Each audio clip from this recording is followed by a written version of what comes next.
Video ini dibuat bukan untuk menyudutkan siapapun, serta diolah berdasarkan fakta dan data. Jika ada yang merasa tersudutkan, silakan tonton kembali videonya dengan seksama. Assalamualaikum warahmatullahi wabarakatuh. Gimana? Semangat? Semangat. Nah, semangat. Saya Desi dan Ken.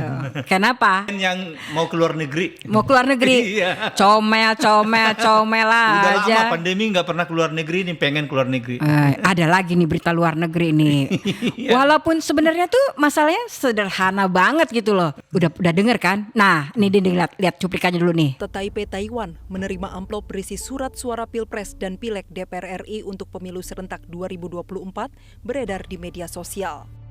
Dalam rekaman video tersebut terlihat surat suara untuk pemilihan calon presiden dan wakil presiden yang akan berkontestasi di pemilu 2024. Surat suara yang sudah diterima oleh pemilih di kota Taipei tersebut menuai sorotan karena tahapan pencoblosan baru akan dilakukan pada 14 Februari 2024 mendatang. Untuk WNI yang berada di luar negeri, surat suara baru akan dikirim pada tanggal 2 hingga 11 Januari 2024. Itu makanya mau keluar negeri. Mau keluar negeri ya. Nah, ini kan di medsos lagi rame nih warga negara Indonesia yang infonya katanya seorang TKI di Taipei, Taiwan. Ceritanya nih gini nih, dia tuh dapat amplop putih, terus isinya kertas suara, terus dibuka ada gambar 3 kotak kan, 3 paslon, terus dengan pasangannya masing-masing capres dan cawapres. Terus di gambar bawahnya itu ada para pendukung partai masing-masing gitu kan.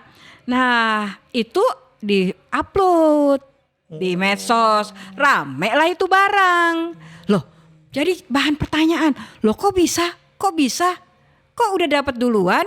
Kok udah dicoblos duluan? Dan untungnya dia itu tidak mempraktekkan coblos yang mana. Tapi dari gaya tangannya itu dia ketahuan tuh kan tangannya Arahnya ya. Tapi mungkin kan dia tahu tuh tagline tangannya dia. Pilpres dulu, lebih cepat lebih baik gitu kali ya. Tagline-nya lebih cepat lebih baik. Cuma kalau kita lihat-lihat ya, Kenapa sih mereka udah terima duluan? Padahal kan aturannya kalau dari KPU itu harusnya kapan sih seharusnya surat suara didistribusikan itu tanggal 2 sampai tanggal 11 Januari 2024. Sementara ini kalau nggak salah kemarin tanggal berapa tuh? Tanggal 26 ya? 26. Itu ya, 26 mensosnya itu ya. Itu udah dibuka duluan dah. Artinya kan pengirimannya lebih cepat daripada itu. Iya, yang pasti mereka lebih cepat dapat karena lebih cepat dikirim. Nah, nih kalau kita lihat kronologisnya ya, kenapa nih WNI Taiwan nih? Nih kita lihat dulu nih ininya nih. Pada tanggal 25 Oktober, Nanti iya. suara hilang loh. Tanggal 25 Oktober 2023 itu KPU terbitkan SK KPU nomor 1413 tahun 2003 tentang jumlah suara Untuk Taipei. untuk PPLN Taipei. Itu totalnya 230.307 ya kan untuk Pileg dan Pilpres. Terus 1.000 dong, ada ribunya. 230.307. Nah, itu dibagi dalam 175.145 suara untuk metode pos. Nah, yang dikirim lewat pos ya? Lewat pos. Yang 55.162 itu untuk pemilihan langsung di TPS. Oh, artinya di luar negeri ada TPS-nya ya? Ada, biasanya di KBRI. Terus, nah kemudian tanggal 18 Desember 2023 PPLN Taipei distribusikan 929 amplop. Angkanya cantik juga ya, 929. Yang isinya surat suara untuk Pilpres dan Pileg. Tanggal 22 Desember PPLN Taipei telah terima seluruh surat suara sesuai dengan SK KPU yang jumlahnya 230.307.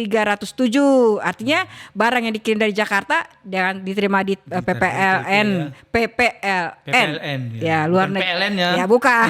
Taipei itu sama 230.307. Nah, kemudian PPLN Taipei itu distribusin dong, ya kan?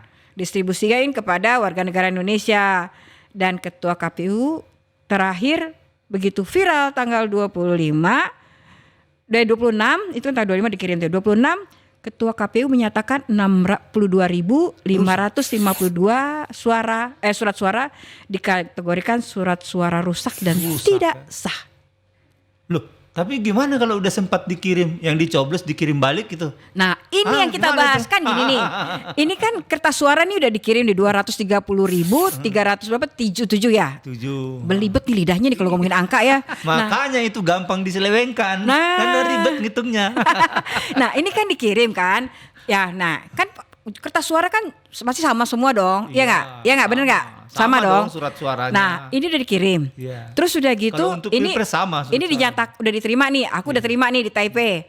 Nah, itu kemudian dikirim lagi. Iya. Dan ini kan dikirim dinyatakan tidak sah. Bagaimana membedakan antara yang lama dengan yang baru? Oh, setelah dicoblos ini ya, Ah. udah ngumpul gitu ya. Bisa jadi kalau orang yang dapat 2 ini bukan seuzon ya. Ini kan cuma antisipasi. Ini artinya kita kan bagaimana supaya sedemokrasi mungkin, Iya. jangan ada kecurangan-kecurangan, Benar jangan ada sekali. gini-gini. Walaupun tidak ada gambar dia mencoblos, tapi dari gaya tangannya kan kelihatan gitu loh. Iya. Dia mau kemana tuh, dia berhenti di mana tuh kan? Nah, Dan ini kan kasus ya. Dan Gimana ini- kasus yang nggak terungkap, ini kan Nah, kasus iya, yang ini- viral. ini Kalau gara-gara- nggak viral, apa sih nama akunnya tuh? Aku kemarin lihat tuh. Oh, namanya Hani_Aja88.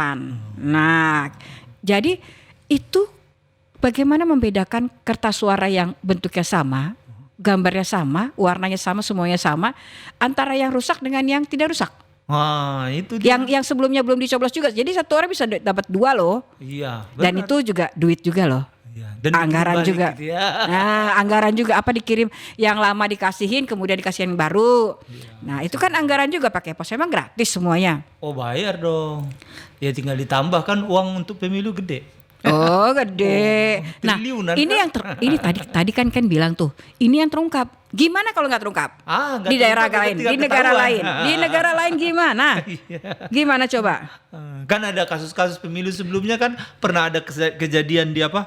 Di Den Haag, pernah kejadian Iya. di Belanda, pemilu sebelumnya. Nih kalau Pernah lihat kejadian di Malaysia ya gitu kan. benar. Kalau lihat data pemilih di luar negeri berdasarkan data KPU itu ada 3.059 PPLN, Ya. KSK dan pos di 128 negara perwakilan. Dengan jumlah DPT 1,7. Ya, 1.750.474 tuh. Iya. Perempuannya, Banyak. tapi banyakkan perempuannya. Berarti yang di luar bisa negeri gitu banyak ya? perempuan. Jadi dari total pemilih 1.750.474 di luar negeri itu, Iya. perempuannya itu 999.214. Artinya Katanya banyakkan yang manis perempuan. gitu loh. Iya. Laki-lakinya 751.260. Nah, kita ngomongin perempuan. Perempuan ini kan sulit ditebak, apalagi kalau power emak-emak. Nah, padahal tuh kan kalau panitia pemilihan luar negeri itu kan udah siap-siap, udah dibentuk, udah disumpah, udah diiniin. Nah, kalau udah ada kayak begini, gimana? Antara kekuasaan dengan kejujuran, kayaknya menang mana? Ya, aku mau bilang ya, gak ada kekalahan yang terhormat, mesti dilawan. Jangan sampai ada yang menyalahgunakan kekuasaan dan anggaran, gitu loh. Oh gitu? Iya benar, emak-emak itu suka sama siapa? Pasti mereka harus dibantu untuk, wah ini harus dilawan kalau ada yang menjolimi calon tertentu. Kalau di keluarga, Mengkriminalisasi pendukung calon tertentu harus dilawan. Itu kan nggak fair namanya. aku sering dengerin juga tuh kadang-kadang ceramah-ceramahnya Ustadz dibilang ini. Kalau udah emak-emak dia bilang jangan dilawan. Iya. Jangan dilawan, selesai hidup kita sebagai laki-laki. Itu makanya Power emak-emak mama. itu tahu kan pilihannya kan emak-emak itu kan. Tapi kalau diselewengkan suaranya harus dijaga, Dan harus dikawal. mama maha benar. Oh, iya. Maha benar karena dia kalau ada yang kita bantah tambah gitu. Artinya gini, kalaupun kecurangan-kecurangan itu ya ini kan kita nggak tahu ya kecurangan sistematis atau kecurangan yang dibikin atau kecurangan yang dihalalkan atau kan ya nggak boleh juga seuzon ya. Tapi kalau melihat beberapa kali kejadian-kejadian gitu ya kayak kemarin tuh waktu pemilih dikumpulin tuh kepala desa di Senayan waktu itu bulan apa itu? Bulan November apa bulan Ya awal November. sebelum kampanye itu. Oktober Ya, sebelum itu. Kan ada beberapa juga. Yakin gak sih nih? Iya, tapi kalau yang situ nggak ada emak-emak yang manis. Katanya emak-emak yang manis itu ikut acara Desak Anis. Mereka seneng katanya. Oh seneng ya? Iya. Oh iya pesona langsung pipitnya ya. Aduh. Kalau kita lihat kasusnya, ini kan artinya sebelum tanggalnya sudah dikirim. Melihatnya gimana? Iya harus lebih kita awasi. Kalau ada warga yang di sana harus diviralkan terus. Kalau nggak nanti nggak direspon. Nah ini untung ketahuan, jadi bisa diperbaiki. Walaupun susah juga loh ngawasin. Tapi Gimana ngawasin lewat pos? Iya, tapi khawatir juga loh. Jangan-jangan dia mengungkapkan ini. Sebenarnya ini kan mengungkapkan bukti kan, Iya. kejadian apa yang bisa. Jangan-jangan dia nanti ditekan juga. Karena dianggap sudah membocorkan. Ini Tapi sebenarnya kalau dia- kalau ditekan doang sih nggak apa-apa. Tapi masalahnya bisa dikriminalisasi, ya itu yang repot. Iya, dipersulit. Oh, itu Tapi sebenarnya kan bahaya. dia jujur. Terus disuruh Dia kan, pulang. Iya. Gak usah kerja lagi di luar negeri, pulang. Ah itu yang repot Ya, kan. jangan, pokoknya jangan datang sini lagi, nanti nggak diurusin, nggak dibantu gini-gini. Itu Tapi makanya. sebenarnya kebebasan berekspresi harus diperjuangkan. iya, sebenarnya ada plusnya minusnya juga sih dia ngomong kayak gitu. Plusnya bahwa kita jadi tahu bahwa Benar. ini tidak sesuai dengan aturan. Iya, benar. Tanggal 2 sampai tanggal 11 Januari harusnya mereka terima. Iya. Tapi mereka sudah terima duluan. Kalau dia nggak ungkap, kita nggak tahu. Benar. Semua- Dia juga nggak salah sih kan, dia nggak nunjukin dia coblos nomor berapa. Enggak. Cuma lihat ke arah-arahnya aja Iya, kan. iya. Kalau Entah nyoblos bisa sengaja mempengaruhi. atau tidak kita kan nggak tahu. Iya. Tapi paling kurang dia sudah ngasih tahu bahwa halo, ini ada yang tidak sesuai dengan aturan. Iya. Walaupun tinggal nunggu waktunya aja sih, tinggal berapa seminggu lagi lah ya, nggak Iya. nyampe seminggu lah. Harusnya kan tanggal 2 udah terima tuh. Nah, udah deh, daripada kita pusing nih. Coba kasih dulu pendapat dulu, kesimpulan dulu. Kalau ini ada terjadi di luar negeri, ada diterima kertas suara oleh masyarakat sebelum tanggal waktunya. Dan itu akhirnya KPU memberikan surat suara tambahan. Nah, ada yang perlu diwaspadai. Ya, besti katanya kan istilah sekarang besti ya. Jaga suaranya. Terus ya awasi kalau ada kecurangan, viralkan. Kan itu kan? Iya. Supaya direspon tuh sama penyelenggara pemilu. Jadi, diam-diamin viralin aja ya. Diviralin aja. Jadi kalau ada yang soalnya lihat- kalau dilaporin ke Bawaslu dikatanya nggak register. Iya. Repot. Tapi memang iya ya. Kalau kita lapor sesuai dengan prosedurnya, itu kayaknya lama. Itu pun Lama. kalau aduh ini sibuk, ini antri, ini begini. Tapi kalau udah naik di medsos, diviralkan kecurangan-kecurangan itu, wow. Nanti kita tambahin lagi gitu ya. Tambahin lagi. Ya udah ntar kita tunggu lagi. Kalau ada kecurangan kita angkat lagi jadi tema, Angkat ya nggak? lagi. Kalau ada Pokoknya yang jangan nggak sampai sesuai, curang. kalau nggak ada yang sesuai dengan jalur, kita angkat lagi. Biar comel, tetap di lambe politik. Jangan lupa like and subscribe. Wassalamualaikum warahmatullahi wabarakatuh.